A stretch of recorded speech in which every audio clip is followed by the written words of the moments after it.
పోలీసుల విచారణని ఎదుర్కోలేక ప్రముఖ దర్శకులైనటువంటి రామ్ గోపాల్ వర్మ పరారీలో ఉన్నారు. ఆయన కోసం ఆంధ్రప్రదేశ్ పోలీసులు గాలిస్తున్నారు అంటూ కొన్ని వార్తలు సోషల్ మీడియాలో చక్కర్లు కొడుతున్న నేపథ్యంలో నేను ఎక్కడికి వెళ్ళలేదు అంటూ ఆ వార్తల మీద రామ్ గోపాల్ వర్మ స్పందించి ఆయన కొన్ని ఛానళ్ళకి ఇంటర్వ్యూలు ఇస్తున్నటువంటి నేపథ్యంలో అసలు రామ్ గోపాల్ వర్మ పరారీలో ఉన్నారా? పరారీలో ఉంటే నిజంగా ఆంధ్రప్రదేశ్ పోలీసులు రామ్ గోపాల్ వర్మ కోసం గాలిస్తున్నారా? రామ్ గోపాల్ వర్మ ఏమో ఛానల్స్లో ఇంటర్వ్యూలు ఇస్తూ ఉంటే ఆంధ్రప్రదేశ్ పోలీసులు రామ్ గోపాల్ వర్మని ఎందుకు అదుపులోకి తీసుకోలేకపోతున్నారు అనేటువంటి ప్రశ్నలు ఉత్పన్నమవుతున్న నేపథ్యంలో ఈ అంశం మీద మనం విశ్లేషణ చేసుకుందాం. ప్రస్తుతం మనతో పాటు ఉన్నారు ప్రముఖ సీనియర్ జర్నలిస్ట్ దుర్గా కుమార్ గారు. వారితో మాట్లాడదు. దుర్గా కుమార్ గారు నమస్తే అండి. నమస్కారం కృష్ణ గారు, మన వీక్షకులు కూడా నమస్కారం. రామ్ గోపాల్ వర్మ విచారణని ఎదుర్కోలేక ఆయన పరారీలో ఉన్నారని ఆంధ్రప్రదేశ్ పోలీసులు ఆయన కోసం గాలిస్తున్నటువంటి నేపథ్యంలో రామ్ గోపాల్ వర్మ ఆయన మొబైల్ని స్విచ్ ఆఫ్ చేసుకొని తిరుగుతున్నారు అంటూ కొన్ని వార్తలు వస్తున్న నేపథ్యంలో వాటి మీద రామ్ గోపాల్ వర్మ స్పందించారు. నేను ఎక్కడికి పారిపోలేదు, నేను అరెస్ట్కి భయపడేటువంటి మనిషిని కాదు అంటూ ఆయన చెబుతూనే కొన్ని ప్రముఖ ఛానల్స్కి కూడా ఆయన ఇంటర్వ్యూలు ఇస్తూ ఉన్నారు. అసలు ఏంటి, దేంట్లో నిజం ఉంది? నిజంగా రామ్ గోపాల్ వర్మ పరారీలో ఉన్నారా? పరారీలో ఉన్న రామ్ గోపాల్ వర్మని ఆంధ్రప్రదేశ్ పోలీసులు గాలిస్తున్నారా? ఒకవేళ ఆంధ్రప్రదేశ్ పోలీసులు కనుక గాలిస్తూ ఉంటే ప్రముఖ ఛానల్స్కి ఇంటర్వ్యూ ఇస్తున్న రామ్ గోపాల్ వర్మని ఆంధ్రప్రదేశ్ పోలీసులు ఎందుకు అదుపులోకి తీసుకోలేకపోతున్నారు అనేటువంటి ప్రశ్నలు అయితే ఉత్పన్నమవుతున్నాయి. దీనికి మీరు ఇచ్చేటువంటి విశ్లేషణ ఏంటి సార్? పరిటాల రవి హత్య కేసులో మొద్దుసీన్ కూడా ప్రధాన నిందితుడు కదండి. అతను అరెస్ట్ని తప్పించుకుని చాలాసార్లు పెద్ద పెద్ద టీవీలకు కూడా ఇంటర్వ్యూలు ఇచ్చాడు. అట్లానే ఆయన పారిపోలేదని చెప్పగలమా మనం? అంటే రామ్ గోపాల్ వర్మ చెప్తున్నారు కదా, నేను ఎక్కడికి పారిపోలేదు, నేను అరెస్ట్కి భయపడేటువంటి మనిషిని కాదు. అవునండి, చెబుతున్నాడు. కానీ ఎక్కడైతే పోలీసుల నుంచి ఆయనకి 41A నోటీసులు వచ్చినాయో ఆ 41A నోటీసులకు అటెండ్ అయ్యాడా? విచారణకు ఎదుర్కోలేకపోతున్నాడు. అవును, మరి అక్కడికి వెళ్తే కదా అని చెప్పాలి. అది పోలీస్ స్టేషన్ ముందు నుంచి చెప్పాలి. నేను అరెస్టులకి ఎక్కడ పారిపోలేదు, నా మీద ఎక్కడైతే ఫిర్యాదు వచ్చిందో ఆ పోలీస్ స్టేషన్ ముందే నుంచున్నాను, మీ అందరి ముందే నేను ఆ పోలీస్ స్టేషన్లోకి నడిచి వెళ్తున్నాను చూడండి అని చెప్పాలి. నన్ను నమ్ముకొని ఒక ప్రొడ్యూసర్ సినిమా తీస్తున్నారు, ఆ ప్రొడ్యూసర్కి ఏ ఇబ్బంది కలగకుండా, లాస్ రాకుండా ఉండేందుకే నేను విచారణకు హాజరు కాలేకపోతున్నాను. ఎందుకంటే కొంతమంది ప్రముఖ హీరోయిన్ల కాల్ షీట్లు ఉన్నాయి, నేను కనుక ఒక్కరోజు షూటింగ్కి వెళ్ళకపోతే లాస్ వచ్చేటువంటి అవకాశం ఉంది, అందుకే నేను విచారణ ఎదుర్కోలేకపోతున్నాను అంటూ కూడా ఆ ఇంటర్వ్యూల్లో రామ్ గోపాల్ వర్మ చెప్తూ ఉన్నారు. అతను చెప్పే దాంట్లోనే పరస్పర విరుద్ధంగా ఉంది కదండి. ఇప్పుడు లాభం వస్తుంది, నష్టం వస్తుంది, హీరోలు హీరోయిన్లు ఇవన్నీ ఎందుకండి? నీ మీద కేసు వచ్చింది, నువ్వేంటో దానికి వెళ్ళి చెప్పుకుని రా. మళ్ళీ గతంలో అడవిలో పులి ఒక ఆవుని ఎదుర్కొంటే నేను పిల్లకి పాలిచ్చేస్తానని చెప్పి వచ్చి దూడకి పాలిచ్చి మళ్ళీ వెళ్ళిపోయింది కదా. అట్లాగే నువ్వు వాళ్ళ దగ్గరికి వెళ్ళి చెప్పి ఆ సంగతి, నేను అవతల ఒక పని మీద ఉన్నాను, అది అవ్వగానే వస్తానని చెప్పొచ్చు కదా. మరి అంతకుముందు వల్ల ఎందుకు అవాయిడ్ చేస్తున్నాడు? ఇది ఎట్లా ఉందంటే కొబ్బరి చెట్టు ఎందుకు ఎక్కేవారు అంటే దూడ మేతకు అన్నట్టుంది. ఇప్పుడు తను చేసిన నేరం తనకు తెలిసినప్పుడు తను వెళ్ళి అక్కడ పోలీస్ స్టేషన్ ముందు చేయాలి. కానీ ఇప్పుడు తనే పరస్పర విరుద్ధంగా చెబుతున్నాడు. నేను పారిపోలేదంటున్నాడు, ఎవరో ఒక నిర్మాత కోసం నేను ఉన్నానంటున్నాడు. నిర్మాత ఎప్పుడైనా తీయొచ్చు. సినిమా ఎక్కడికి పోతుంది, హీరో ఎక్కడికి పోతాడు, హీరోయిన్ ఎక్కడికి పోతుంది, కథ ఎక్కడికి పోతుంది, కాల్ షీట్స్ కుదరవని అవన్నీ వేస్ట్ మాటలండి. తను చేసేటప్పుడు ఉండాలి. నేను సినిమా డైరెక్టర్ని కదా, ఇలాంటి వివాదాంశాల్లోకి వెళ్తే నాకు ఇలాంటి ఇబ్బందులు వస్తుందని అప్పుడు తెలవాలి ఆయనకి.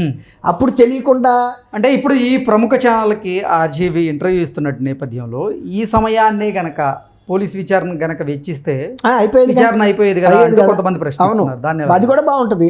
అదే అంటున్నా, అప్పుడు నువ్వు టీవీ ఛానల్స్ని ఆ టీవీ ఛానల్స్కి వెళ్ళి ఇస్తున్నావా, వాళ్ళని ఎక్కడో నీ డెన్లోకి పిలిపించుకుంటున్నావు. అలా కాకుండా ఏదైనా ప్రముఖ ఛానల్స్ మీరు అన్నట్టు మెయిన్ స్ట్రీమ్ ఛానల్స్ వాళ్ళ స్టూడియోకి వెళ్ళి ఇంటర్వ్యూ ఇస్తే పోలీసులు అప్పుడు వచ్చేస్తారు. వెంటనే ఆ స్టూడియోలో ఉన్నాడు, స్టూడియోలో కూర్చోగానే సగం ఇంటర్వ్యూ అయ్యే టైం లోపలే వాళ్ళు కూడా స్టూడియో లోపల కూడా వస్తారు, వచ్చి అది కూడా తీసుకెళ్ళటం కూడా చూస్తారు జనం. అంతేగాని నువ్వు ఎక్కడికో సీక్రెట్గా పిలిపించుకుని ఇచ్చే దీనికి నేను బయటే ఉన్నానని నువ్వు ఎట్లా చెప్పగలవు? ఏదన్నా పెద్ద ఛానల్స్ స్టూడియోస్కి వెళ్ళు, మాట్లాడు. నేను నీ ఫలానా స్టూడియో ఛానల్లో ఇప్పుడు మొదలు పెట్టాను ఇంటర్వ్యూ, ఇది అరగంట ఉంటుంది, ఈ అరగంట సేపు ఇక్కడ ఉంటాను, ఆ తర్వాత మళ్ళీ నేను మా ఇంటికి వెళ్తున్నాను, ఫలానా ఇంట్లో ఉంటాను అని చెప్పాలి కదండి, అది ధైర్యం. అంతేగాని నేను ఎక్కడికి పారిపోయాను అని చెప్తూనే ఎక్కడికో సీక్రెట్గా, ఇప్పుడు అప్పట్లో మొద్దు సీన్ కూడా రైల్వే పట్టాల మీద కూడా కొన్ని పెద్ద ఛానల్స్కే ఇంటర్వ్యూలు ఇచ్చాడు. చాలా మంది నక్సలైట్ లీడర్స్ కూడా చాలా మంది ఇంటర్వ్యూలు ఇస్తూ ఉంటారు అండర్ గ్రౌండ్ లో ఉండి. అట్లా అని వాళ్ళు ఏమైనా బహిరంగ ప్రదేశాల్లోనూ లేకపోతే బాహ్య ప్రపంచంలో తిరుగుతున్నాను అర్థమా? ఇది కూడా అదే. ఇప్పుడు అతను చెప్తున్న అంశాలు, ఆయన మాట్లాడుతున్న ధైర్యాన్ని తర్వాత ఇంకొక మాట కూడా ఆ ఇంటర్వ్యూలో చెప్పాడు. మరి నిజంగా ఆంధ్రప్రదేశ్ పోలీసులు గనక రామ్ గోపాల్ వర్మ కోసం గాలింపు చర్యలు చేపట్టి నిజంగా 6 నుంచి 7 బృందాలుగా విడిపోయి ఆయన కోసం వెతుకుతూ ఉంటే మరి రామ్ గోపాల్ వర్మని పట్టుకోవడంలో ఎందుకు ఆంధ్రప్రదేశ్ పోలీసులు విఫలమవుతున్నారంటే ఏం చెప్తారు? అది ఆయన తెలివితేటలండి. ఆయన చాలా ఇలాంటి ఫిల్మ్స్ కూడా తీశాడు. ఒక ఎక్స్ట్రాడినరీ, ఇదివరకు చార్లెస్ సోబరాజ్ అని ఒక క్రిమినల్ ఉండేవాడు. అతను అనేక ఫ్రాన్స్ నుంచి అనుకుంటా. అతను భారతదేశానికి సంబంధించిన ఇండియన్ పీనల్ కోడ్ మొత్తం తెలుసు, నేరాలు ఎలా చేయాలి, తప్పించుకోవాలని. అతనికి తెలిసినంత ఎవరికి తెలియదు. అతను చాలా హత్యలు చేశాడు ఇక్కడ కూడా. ఒకసారి గోవాలో ఒక బార్లో దొరికాడు.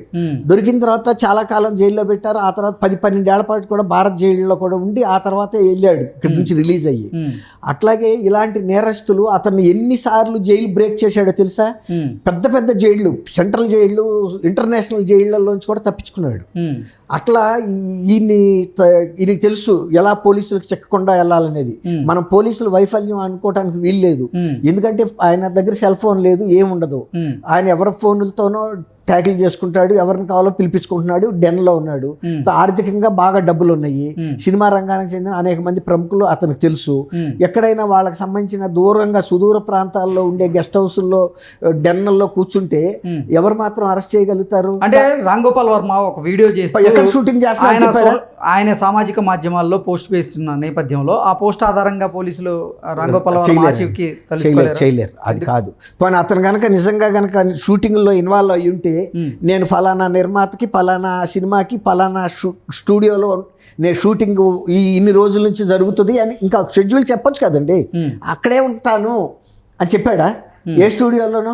నిజంగా పని ఒకవేళ కనుక అతను కనుక షూటింగ్లు తీస్తున్నాడు అనుకుందాం, అవుట్డోర్ షూటింగ్ కానీ ఇండోర్ షూటింగ్ కానీ. అవుట్డోర్ షూటింగ్ అయితే కూడా జనాలు అందరికీ తెలుస్తుంది కదండి, ఫలానా రామ్ గోపాల్ వర్మ ఫలానా షూటింగ్ జరుగుతుందని. ఎక్కడన్నా ఒక సినిమా పేపర్లో న్యూస్ వచ్చిందా? ప్రతిదీ కవర్ చేస్తారు కదా సినిమా జర్నలిస్టులు. రామ్ గోపాల్ వర్మ అంటే తన కోసం పోలీసులు గాలిస్తున్న నేపథ్యంలో రామ్ గోపాల్ వర్మ భయపడ్డా? అందుకే చంద్రబాబు గారు, అలాగే పవన్ కళ్యాణ్ గారు కానివ్వండి, లోకేష్ గారు రాజకీయ కక్ష సాధింపుకి పాల్పడతారని నేను భావించట్లేదు అంటూ స్టేట్మెంట్ ఇచ్చారు. ఏంటి కారణం ఏంటి? ఆయన చాలా డిప్లొమాట్ అండి. ఇప్పుడు ఇంకోటి చెప్పాడు, ఆ రోజు నేను వాళ్ళిద్దరిని తిట్టింది నా సినిమా పబ్లిసిటీ కోసం అని చెబుతున్నాడు. నీ సినిమా పబ్లిసిటీ కోసం అయితే జనాలని ఇష్టం వచ్చినట్టు తిట్టే స్వేచ్ఛ నీకుందా? అదే తప్పు కదా? నువ్వు ఎందుకు తిట్టావా వాళ్ళకి అనవసరం. నువ్వు సినిమా పబ్లిసిటీ కోసం తిట్టావా, నోట్లో ఏమైనా పురుగులు పడి తిట్టావా, లేకపోతే ఇంకేమైనా గులగా ఉండి తిట్టావో ఎవరికైనా అనవసరం. తిట్టిన మాటే అక్కడ మ్యాటర్. అందుకని నాకు నోట్లో పురుగులు పడి ఏదో ఒకటి వాగుతూ ఉండాలి కాబట్టి నేను వాగాను అన్నాడు అనుకోండి, అది సమర్థించుకోవడానికి సరిపోదు. అట్లాగే నా సినిమా ప్రచారం కోసం తిట్టానంటే తిట్టావేమో, అది తిట్టిన దానికే వాళ్ళు అడుగుతున్నారు. నువ్వు ఎందుకు తిట్టావని అడగట్లేదు అక్కడ. సినిమా ప్రచారానికి తిట్టావా, లేకపోతే నిన్ను ఎవడన్నా డబ్బులు ఇచ్చి తిట్టమన్నారా, ఆ డబ్బులు తీసుకున్నా కాబట్టి నైతిక బాధ్యత వహించి తిట్టావా, ఏదైనా కావచ్చు. నువ్వు ఎందుకు తిట్టావు, ఎవరు తిట్టించారని కూడా అడగట్లేదు. నువ్వు తిట్టిన దానికి సమాధానం చెప్పమంటున్నారు. ఆయన చెప్పేది ఎట్లా ఉంది, నేను నా సినిమా పబ్లిసిటీ కోసం తిట్టానని చెప్తున్నాడంటే ఒక సినిమా దర్శకుడు అయ్యి ఎవడన్నా ఒక కామన్ మ్యాన్ కూడా ఆ మాట చెప్పడం. ఏదైనా ఎందుకు తిట్టినా కూడా తిట్టాననే చెబుతాడు. ఇప్పుడు ఆయన చెప్తున్న షూటింగ్ ఎక్కడ జరుగుతుందో కూడా ఆయన చెప్పలేకపోతున్నాడు. వాళ్ళు నష్టపడతారు అంటున్నాడు. నష్టం కష్టం తర్వాత నువ్వెక్కడున్నావో చెప్పు ఫస్ట్. ఇప్పుడు ఏ సినిమా జర్నలిస్ట్తో ఆయన మాట్లాడా, ఏ స్టూడియోలోనో ఇదిగో ఇక్కడ ఈ షూటింగ్లో ఉన్నాను, ఈ పలానప్పుడు ఇది రిలీజ్ అవుతుంది, ఈ షెడ్యూల్లో ఉంది, ఇప్పుడు ఈ సినిమా షూటింగ్ చెప్తారు కదండి ఎప్పటికప్పుడు స్టేజెస్లో. తర్వాత ఆయన మీద వచ్చిన కేసు గురించి కూడా చెబుతాడు, నా మీద కేసు వచ్చింది కానీ నేను వృత్తిలో ఇన్వాల్వ్ అయిపోయాను, దీనికి అంకితం అయ్యాను, అప్పుడు ఆ తర్వాత వెళ్ళి పోలీసులకి ఇన్ఫామ్ చేస్తాను, అదే నేను ఒక ప్రతినిధి ద్వారా కూడా నేను ఆ పోలీస్ స్టేషన్కి మ్యాటర్ పంపించాను, నా పర్సనల్ లెటర్ అని చెప్పాలి కదా తర్వాత వస్తానని. అవన్నీ రామ్ గోపాల్ వర్మ చెప్తే జనం నమ్ముతారు అనేది ఒట్టి మాట అండి. ఇప్పుడు శ్రీరెడ్డికి ఎంత విశ్వసనీయత ఉందో ఇతను రామ్ గోపాల్ వర్మ కూడా అంతే ఉంది.